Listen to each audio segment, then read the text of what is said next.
Morning, gang. It is a beautiful day in Georgia. Spring is here and I love it. Nice cool day though, it's not too hot. And I have a short, easy project, I would say, is a 2007 Toyota Sienna LE minivan. And it's got the 3.3 V6 in it. And it needs a serpentine belt. Let me put a little light on it there. And it has a simple serpentine. It just goes from the alternator down to, I'm assuming that's the air conditioner down there. And then it goes to the crank pulley.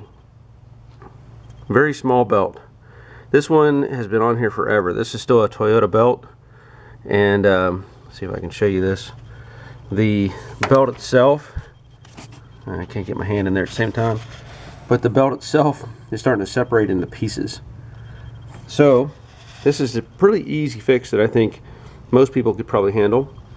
The light is shining on the tensioner bolt on the alternator, and that bolt, even point at it right here, that is a 12 millimeter, and just below that you can just see where my socket is pointed. Maybe kind of hard to do with holding the light and the camera.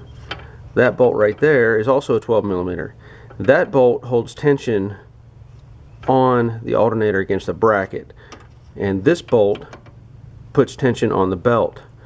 Now what you have to do is loosen that bolt, and you also loosen this bolt, this tension bolt, and once it breaks loose, you also need to break loose that bolt right there.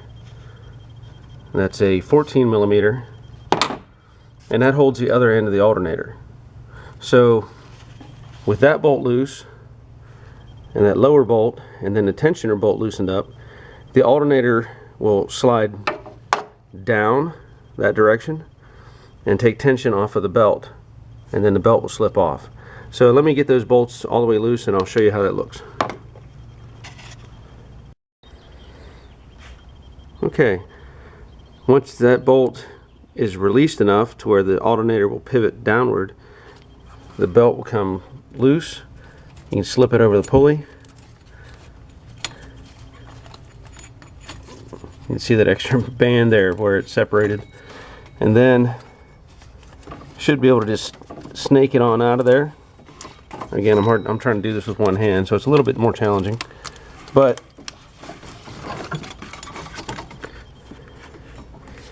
it's stuck behind the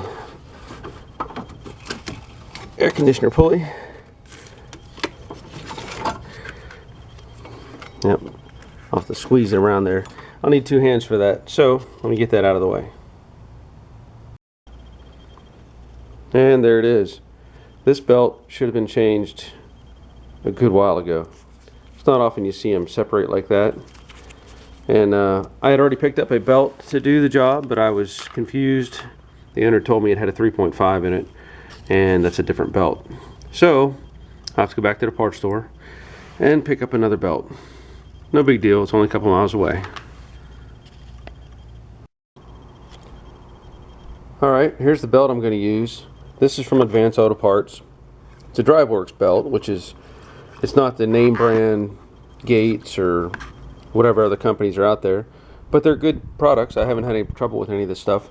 In fact, this belt is a little thicker than the one that was on it, and this one was on for a long time, so this shouldn't be a problem. Let me get that in place, and then I'll show you what else I do after that. Okay, I've talked to the owner, and being that there's two serpentine belts on here, even though the other one is, in fairly good condition, it's best to change them both at the same time. So I'm going to go over that one as well and see if I can point this out to you. There's two bolts. One up here, that is on a slot on this plate, and then this one here is what that plate is mounted to. And basically that's your tensioner, but you won't draw tension on it. You have to put pressure on it somehow and put tension on the belt and then tighten that up. But for now I just want to show you where that's at and taking those two loose. The next one is on the top of my ratchet.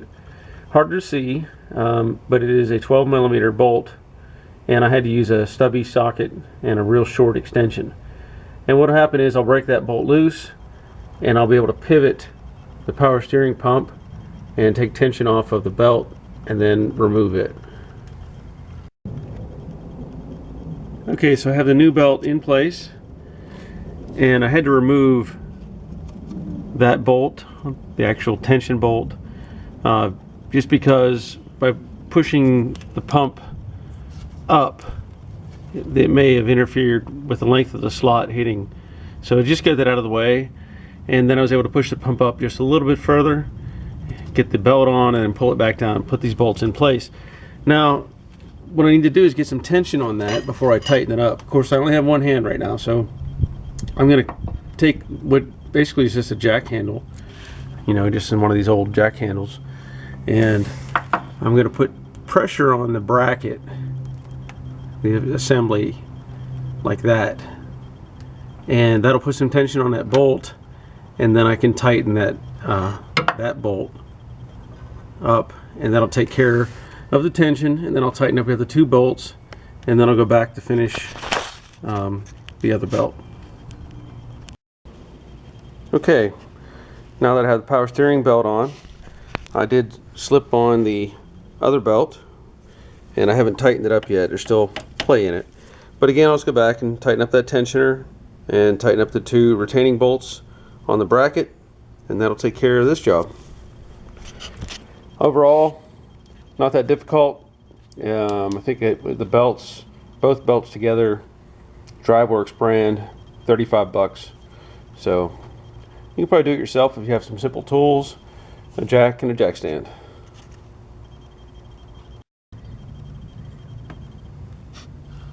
Just one more thing to show you.